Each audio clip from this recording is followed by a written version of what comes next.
रिश्ता ही बड़ा करीब है। एक दिन हजरत सारा की शिकायत इब्राहिम खलीलुल्लाह ने की, अल्लाह मेरी बीवी थोड़ी सी जरा मेरे साथ कुछ गुफ्तगू तेज कर लेती। औरतें हैं, हालांकि कोई मामूली खातून नहीं है, सारा जिसकी रजा को कुदरत ने खलीलुल्लाह के लिए अपनी रजा करार दी, का जो सारा कहती वो कर जाए, ये मेरी रजा है। उसी हजरत सैयदा सारा की शिकायत कर रहे हैं इब्राहिम खलील। अल्लाह वो जरा गुफ्तगू तेज कर लेती है आजकल। अल्लाह ने फरमाया, इब्राहिम मैंने तो औरत को टेढ़ी ही पिछली से पैदा किया है, अब उसको सीधा न करना, सीधा करोगे तो तोड़ दोगे। निभा करो, निभाने का हुक्म दिया कि निभाओ उसको। और फिर अल्लाह तबारक व तआला ने बशारत दी कि जो लोग औरतों की सख्तियों पर, उनकी तलखियों पर सब्र करते हैं, घर बैठे रहने के बाद भी हम उन्हें जिहाद में शिरकत का सवाब अता करते हैं।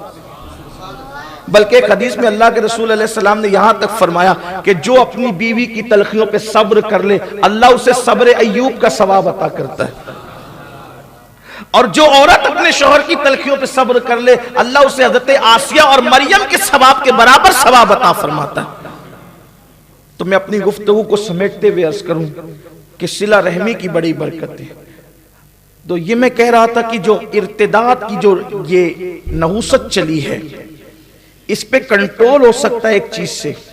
हर मालदार अपने माल का असर अपने रिश्तेदारों पर जाहिर करे, सदका रिश्तेदारों को देने में अव्वलियत दे। मैं समझता हूं हर मालदार अगर अपनी फैमिली संभाल ले, इंशाअल्लाह तबारक व तआला होगा ये कि सब लोग खुशहाल हो जाएंगे।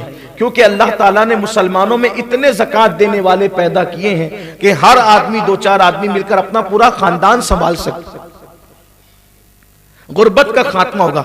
अगर आप चाहते इर्तिदाद पर या इर्तिदाद की इस तहरीक पर बंद बांधे, तो हमारी पहली जिम्मेदारी यह है कि हम अपनी कौम को मालदार बनाएं और उससे पहले दीनदार बनाएं, मजहबी एजुकेशन दें, तब कहीं जाकर के जो है इर्तिदाद पर सिर्फ चीखने से कुछ नहीं होगा। तकरीरें इसका हल नहीं है, अखबार की तहरीर इसका हल नहीं है, यूट्यूब चैनलों पे बैठ करके इस पर गुफ्तगू करना, डिबेट करना इसका हल नहीं है। इर्तिदाद की इस तहरीक को रोकने का जरिया है कौम की बेटियों को इस्लामी एजुकेशन दो, उनको दीनी तालीम दो और फिर उनकी जरूरत पूरी करो, उनको मालदार करो, उनको पैसे से मदद करो, सपोर्ट करो। इंशाअल्लाह तबारक व तआला हम इस बदतरीन तहरीक पर अभी भी कंट्रोल कर सकते हैं। और अल्हम्दुलिल्लाह चंद एक उंगलियों पे गिनने के बराबर लोग हैं जो है वो इस तरीके से बिगड़े हुए हैं, वरना आज भी मुसलमानों की अक्सरियत अल्लाह तबारक व तआला ने ऐसे रखी है कि लोग फाका कशी से मर जाना गवारा करते हैं, लेकिन मजहब इस्लाम को छोड़ना गवारा नहीं करते। आज भी ये गैरत मौजूद है। गुफ्तगू को समेटते हुए अर्ज करूं, सिला रहमी की बरकतें आपने देख ली, उम्र बढ़ेगी, माल बढ़ेगा, मौत के वक्त सख्तियां कम होगी, मौत में आसानी पैदा होगी।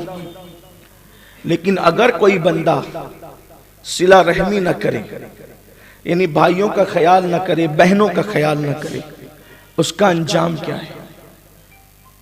एक रिवायत में आता है कि एक बुजुर्ग थे जो मक्कतुल मुकर्रमा में रहते थे। यहां थोड़ा ध्यान से सुनिएगा आप, इसलिए कि एक हद तक माँ बाप के साथ उसने सुलूक हो रहा है, लेकिन भाई बहनों के साथ उसने सुलूक नहीं हो रहा है। मैं अक्सर देख रहा हूं कि अक्सर भाइयों की भाइयों से बातचीत बंद है, मिलते हैं तो खिलखिला के मिलते भी नहीं है। बहन आ जाए तो फिर माथे पे शिकन आना, साली आ जाए तो बड़ा मजा आता है, बहन आ जाए तो बड़ी तकलीफ होती। बल्कि साली के आने पर डिश पकने का, किचन का मिजाज देख लें, बहन के आने पर किचन का मिजाज देख लें। मैं औरतों से भी कहता हूं, औरतें क्यों तफरीक करती है शौहर के रिश्तेदारों में और खुद के रिश्तेदारों में?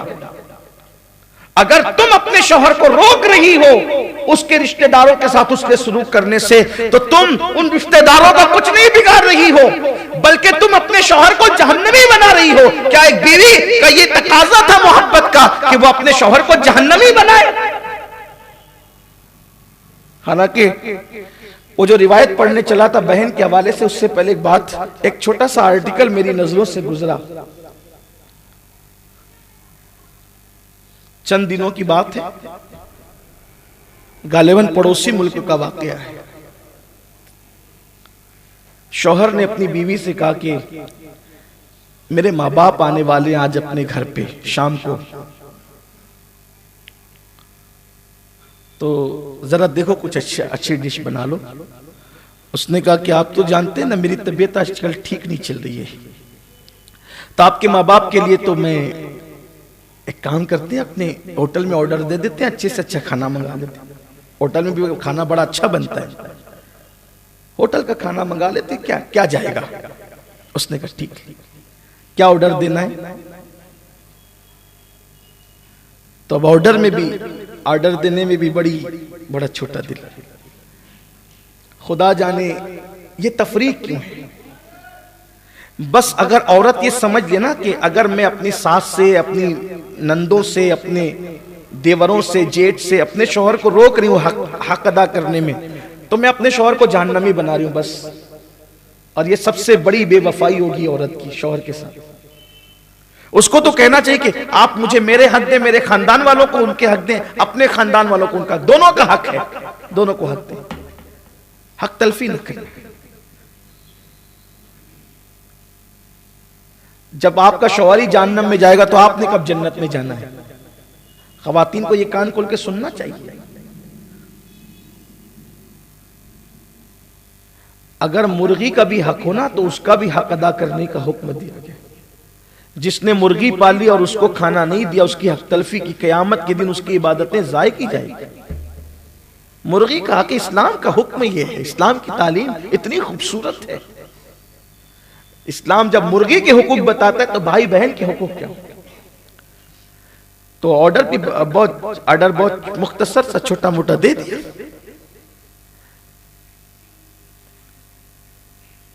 और औरतों में झूठ मूठ के बीमार बनने का रिवाज तो माशाल्लाह आम ही है।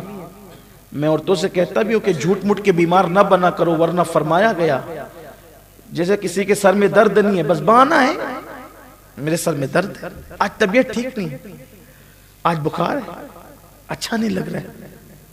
फरमाया गया जो झूठ मूठ का बीमार बनेगा अल्लाह उसको ऐसी बीमारी देगा जो लाइलाज होगी, उसका कहीं इलाज नहीं होगा।